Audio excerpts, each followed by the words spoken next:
Good afternoon, everybody. Calm Biker here. Just on my way to my second place to do with radio waves.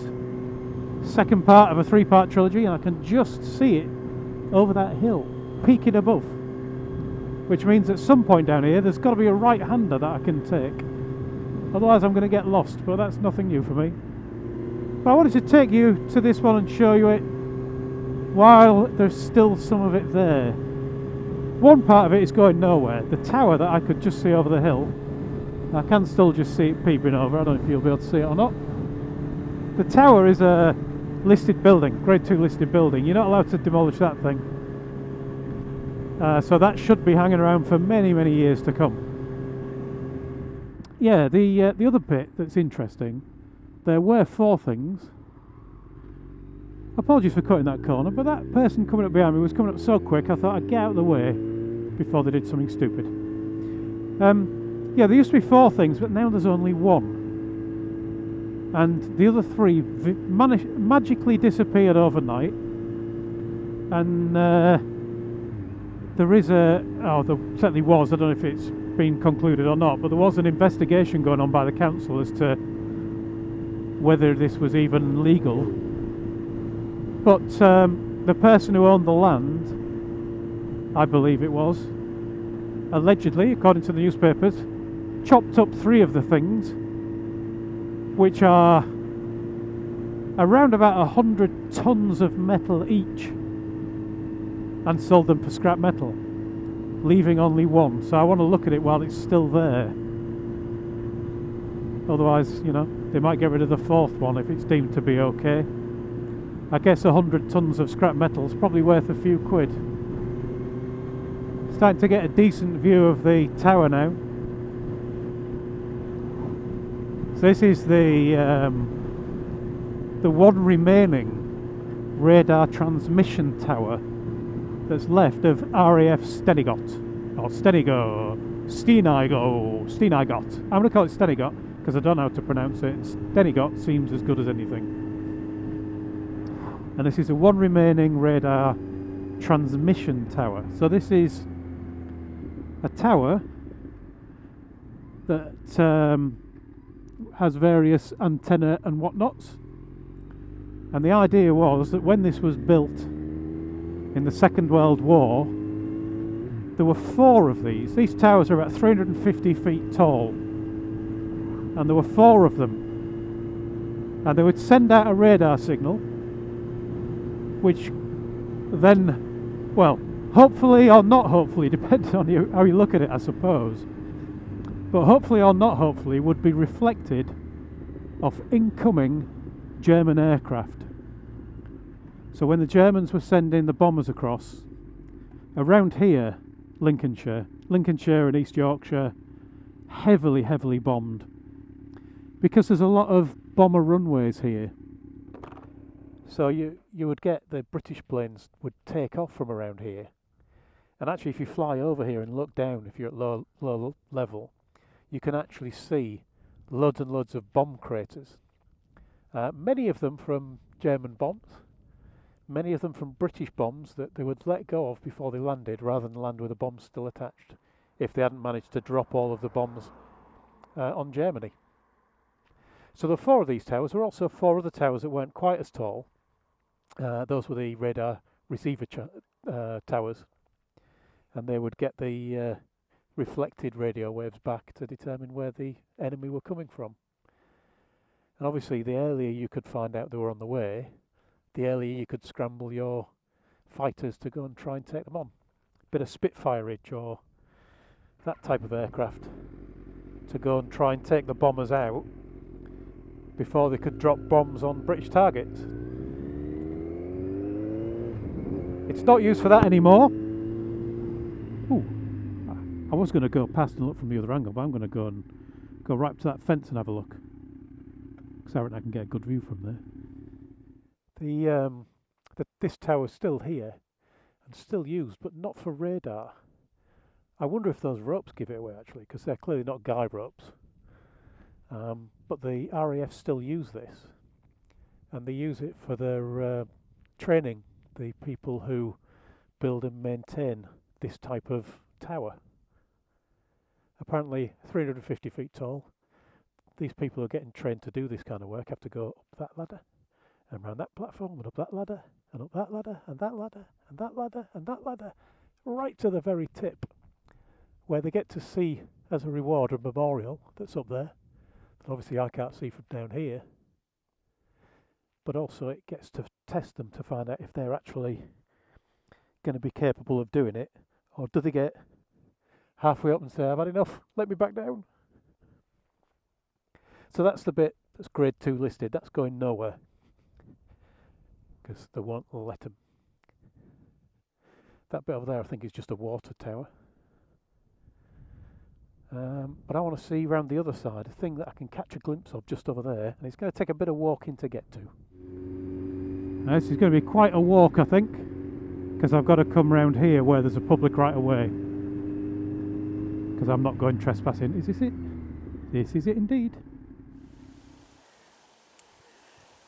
You can tell we're in the middle of nowhere now.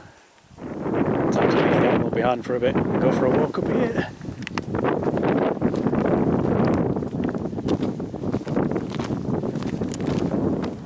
So that's that first mast. You can see over there as well as some kind of military building. I don't know if it's a pillbox or some other military building that was used by the site. Big old thing there.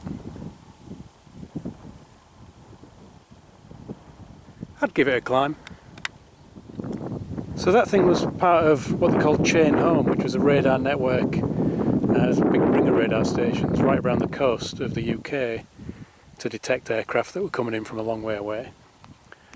Over here is a different thing. It's a big dish, and that's the thing that there's only one of that there should be four. So I'm going to head over there, see how close I can get, and then tell you a little bit about it. Isn't it nice in the UK? You've got these rights to be able to wander these places. Obviously if you're not doing any damage and not going through fences and whatnot. All these rights away. Superb. Getting a bit closer now, you can start to really make out the shape of this thing. A kind of convex at the back, concave at the front. Oh, we're looking at the back at the minute. Dish. And you'd probably think it was some kind of telescope or some kind of radar, but actually it's neither of those. It's a tropospheric scatter disk, and what that is, basically it fires radio waves. And whereas most radio of the time, now this was built in 1959, there were 4 of them, whereas most radio of the time would be line of sight. So you'd have to put it high on a hill, and then you'd fire your transmissions at another radio station that was line of sight, as in straight line, not necessarily that you could physically see it. This, it actually fires its signal up and across, so it'd fire it and bounce it off the troposphere, part of the atmosphere, and a tiny amount of the signal would bounce back down to Earth and could be picked up by more of these dishes. And this was part of a system called Ace High. And Ace High was a kind of agreement put together by the Allies after the World War II, where you had this worry about the Soviet Union and all that kind of thing. So this is not like the tower about detecting things coming in. It's actually about transmitting messages, communications, and they did it with telephone, with Morse, and with the equivalent of text messages, I suppose, for the time, with the telegraph. But they could transmit these things all over the UK, and also across the Channel and across the North Sea, out into Europe. And the NATO partners across Europe all had something like this to allow them to communicate in real time. Of course, if there was the threat of an attack by the Soviet Union, we could all be in communications really quickly. Tell you what, the closer you get, the bigger it seems. It's massive. when I say massive, it is 60 feet across. Properly big. And as I say, there were 4 of them, but unfortunately 3 have been chopped up. Just been having a chat with a couple of chaps who are leaving now. It seems it's quite a tourist attraction. Now, how do I give you a sense of the scale of this thing? Because it is, I mean, 20 metres is big, 60 feet is big, but you wouldn't see this as being 60 feet. It just feels bigger. Let me see. I think if I come across here, it's quite well graffitied. There's quite an amusing graffiti there for the those amongst us who like the conspiracy theories. A bit of a graffiti of an alien's head on the phone, phoning home. So let's see if I can balance that here. Hopefully I won't end up with a smashed camera. Just to give you an idea of size. It's big! Really big! It's a shame to see graffiti like this, to be honest. I don't particularly like it, even if I can have a chuckle at the odd one. But it is a shame that things like this, it's a shame they don't make more of them, rather than just leaving the things here to rot. It's a shame they don't actually do something good with them. There's your alien on the phone.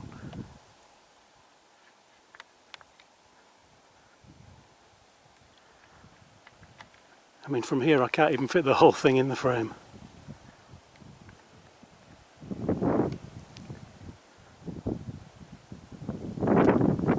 You can see all the framing behind.